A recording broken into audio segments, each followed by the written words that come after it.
आजच डाउनलोड करा आणि तुमच्या आवडत्या मालिकांचा आनंद लुटा।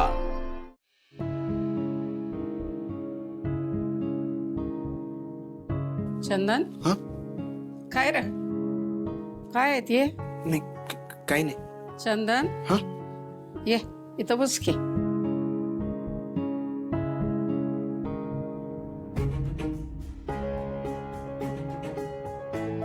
चंदन खिशात काय आहे तुझ्या?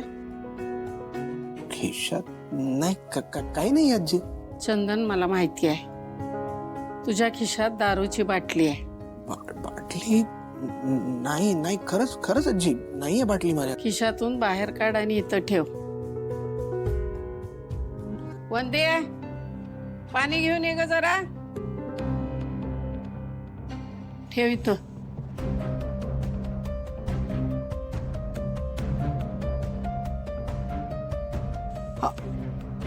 अरे चंदन हे काय?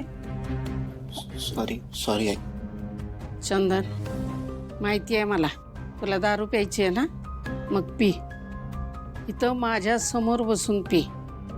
नाही नाही आजी मी हे नाही करू शकत। अहो मला खरंच माहित नव्हतं मी काय करतोय ते। पण मला समजतंय की आमची मुलगी तुझ्याशी लय वाईट वागली, त्याचा तुला त्रास होतोय, तुला या समध्यातनं बाहेर पडायचंय म्हणून तुला दारू प्यायची आहे ना, मग पी की। चंदन तुला एक गोष्ट माहिती आहे का, आमची मुलगी जेवढी आमच्याशी चांगलं वागली नाही ना, इतकं चांगला वागलायस तू आमच्याशी। तुला जे काही करायचंय ना फक्त इथं माझ्या समोर कर। तुला दारू प्यायची दारू पी, तुला दंगा करायचाय दंगा कर, जे काही करायचंय ते समजा इथं माझ्या समोर कर। नाही आजी खरंच माफ करा। मला कळलं सुद्धा नाही मी या वाटेला कधी लागलो। तिच्या बरोबर मी चुकीचं वागलो, तिला खोटं बोलून फसवलं, तिच्याशी लग्न नाही केलं, तिला पाहिजे ते सुख नाही देऊ शकलो म्हणून देव मला शिक्षा देतोय का हो? मी काय करू? देव कधी माझ्या वाट्याला आनंद देऊच नाही शकत का?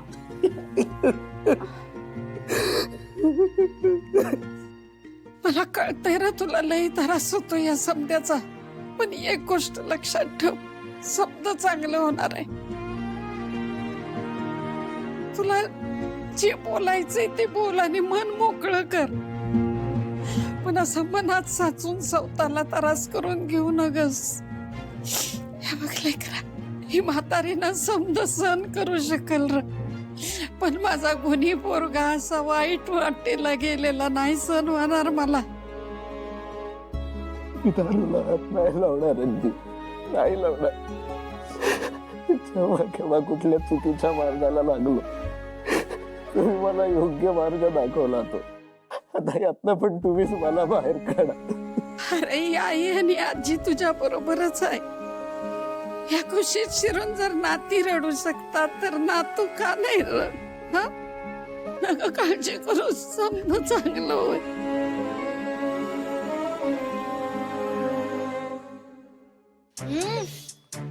बरं वाटलं का? मस्त। शिवा तुला माहित आहे एक मुलगा तर इतका जाड होता की त्याला ढकलता ढकलता दमले मी। आजकालची मुलं ना नुसते सुटलेली असतात अगं।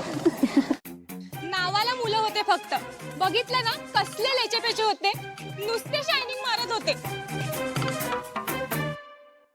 मला तर जाम मजा आली, असं उलट फिरवलं त्याला, पडल्या पडल्या पळाला, घाबरट कुठला। एक मुलगा आला, मी त्याच्या पायात पायच घातला, तो तोंडावर पडला।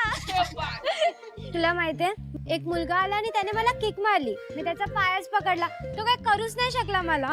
सायली ताई, आपण त्या मुलाला उचलून कसला आपटला ना, जाम भारी वाटलं मला।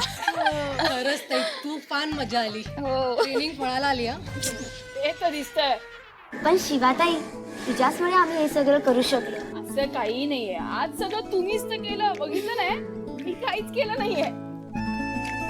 शिवा पण वाटलं नव्हतं आज हे सगळं होईल म्हणून, पण माझं टेन्शन गेलं बाबा, मला काय तुम्ही काय करू शकता। शिवा या सगळ्यानंतर ना ही पार्टी बेस्ट वाटते बघ। त्या पिझ्झा बर्गर पेक्षा ना हा चहा भारी लागतोय। घरातला फिलिंग आहे याच्यात. तुम्हाला सांगू का, मी आणि आशू अशीच पार्टी करू. काय तर मस्त गरमागरम वडापाव आलेला आहे सगळ्यात. या मस्त फाईट केलेली आहे पावसात ते पण, त्यामुळे गरमागरम वडापाव तर खाल्लाच पाहिजे. हा? चहा मस्त आहे ना? क्या बात. जीजू एक नंबर येत राहू तुम्ही. अरे मग एवढी भूक लागली होती ना आम्हाला, एकदम परफेक्ट टायमिंग वर घेऊन आला. थँक्यू. आशू हा मला अगं ते बनतायत, घेऊन येतो मी. आलो. ए थांब आशू थांब. आले आले. जाऊ दे रे, पण या मुली बघ ना किती खुश आहेत ना. सगळी तुझीच कमाल आहे, कळलं का? बघितलंस ना, कैलास ट्रेनिंग स्कूलच्या पहिल्या स्टुडंट्स आहेत, ब्रेव्ह. तुझ्या पप्पांना ना खूप गर्व वाटत असेल तुझ्याबद्दल. त्यांनी एक शिवा घडवली आणि आता घराघरामध्ये शिवा आहे.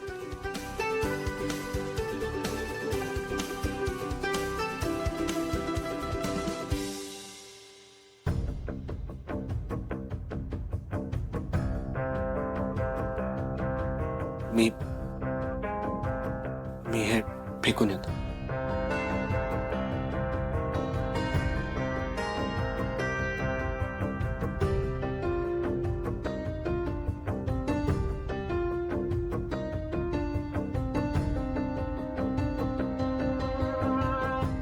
शाबास चंदन, छान काम केलंस हा. आणि आता असंच गॅरेज मध्ये जायचं आणि काम करायचं, कामात मन रमवायचं. बघ पोरं वाट बघत बसलेत तुझी. नाही नाही आई, मला हे शक्य नाही हो. अरे का नाही जमणार? समद जमतंय, अशक्य कुठलीच गोष्ट नाही. हा, अरे जरा गॅरेजवर गेलास तर मन रमल तुझं, त्याच्यातनं बाहेर पडशील. हा काय झालं? हे स्टेपनी तुम्हाला काय आता वेगळं सांगायला पाहिजे? काय झालंय ते माहिती आहे ना? हा काल कळालं आम्हाला. मग अरे त्या प्रकारामुळं तो खचून गेलाय, त्याला त्याच्यातनं बाहेर काढायला पाहिजे. त्याला बाहेर पडायचंय पण त्याला मार्ग दिसत नाही, आणि तो तुम्ही दाखवायचाय. त्याला गॅरेजवर घेऊन जा, तिथं त्याचं मन रमवा. ठीक आहे आजी. आजी, जरा मला बरं वाटलं की मग जातो. आत्ता माझं मन खरंच नाही लागणार. अरे तसं तर तुला कधीच बरं वाटणार नाही, मग म्हणून जाणार नाहीस काही तू? आणि चंदन कसं आहे ना, आजवर प्रत्येक प्रसंगात तू आमच्या बाजूने उभं राहिलास, आमची साथ दिलीस. दिव्याने सुद्धा आमच्यासाठी एवढं कधी केलं नाही रे जेवढं तू केलंयस. आणि आता जेव्हा तू कठीण प्रसंगात आहेस तेव्हा आम्ही तुझी साथ द्यायला नको का? हे बघ, तूच जर असा खचलास तर आम्हाला आधार कोण देणार ना? आणि शिवानंतर तूच तर आमचा आधार आहेस. नाही आजी, असं नका म्हणू. माझ्यात सध्या काहीच सांभाळण्याची ताकद नाहीये. अरे चंदन, मग अशा वेळी स्वतःला सावरायचं, कामात मन रमवायचं आणि आयुष्यात पुढे जायचं.